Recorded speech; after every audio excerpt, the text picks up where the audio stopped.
Thank you so much for coming. Before we get into everything, I want to ask, why are we here? Because there seems to be a lot of questions about what exactly is the reason that has brought us all today, whether that's from the Oromo community itself or outside. And I think it's important that we address and reiterate a few things moving forward so we all understand why is it that we are protesting.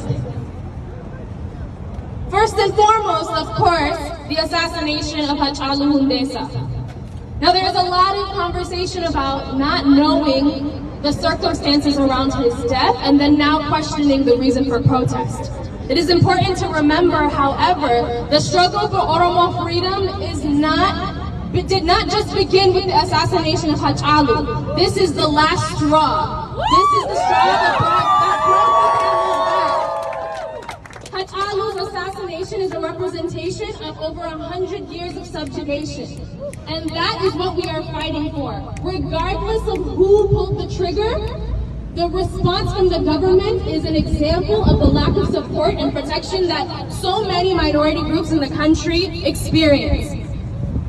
The next thing, there is so much, especially for those of us younger folks on social media, there is so much counter-narrative that is going on, and that is something I want to address very quickly. Go ahead. The counter-narrative that Oromos are now seeking violence in a mass level against non-Oromos is simple fabrication. To take and brush the entire community because of the acts of a small group is absolutely silencing, and we all know what silence is. Silence is violence. And so to silence a movement by painting an entire community with one broad brush is intentional disinformation. Let's make that clear. We condemn all violence against innocent people regardless of all ethnic groups. However, our push for liberation still stands regardless. If we just take an understanding of our history and of our shared experience. The next thing I want to address is the importance for solidarity. Those of you who are here in solidarity, we appreciate you, but also recognize that the Bay Area has one of the largest East African communities, and this is the turnout that we've received. So when we say that we are not being heard, we don't even need to point to Ethiopia itself. We can literally look at our hometown and see that the support is not there. This is clearly not a case of all of Ethiopia mourning.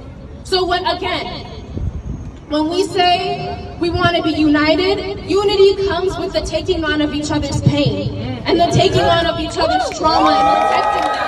And today we've seen that our quote-unquote community in the Bay Area has refused to take on this pain and really stand for one another. And so this is what solidarity is.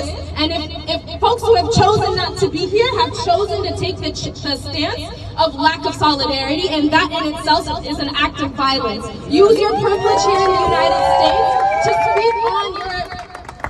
speak on the issues of human rights, because this is an issue of human rights. Do not let the counter-narrative shy you away from speaking on all the experiences we as a community have faced. And for those of us who were born in the United States, a lot of this counter-narrative can be confusing, and it could make even us doubt ourselves. But just think back to your own personal experiences here in the United States within the East African community. Do you ever feel heard? Is your experiences reflected in Abasha spaces?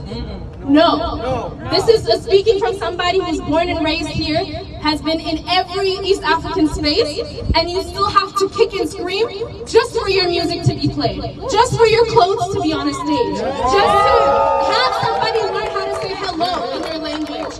You're constantly made to assimilate, and this is not an experience that is alone to the Oromo community. This is an issue for all minority groups in the country. The lack of representation is absolutely horrendous. And that is something that needs to change. Equity does not mean assimilation and the homogenization of a community. We have to understand that. So if people are angry, it's because they want the status quo and they want us to all be the same. Even here in the United States, what we say the Bay Area is what? Diverse. It's diverse, and it's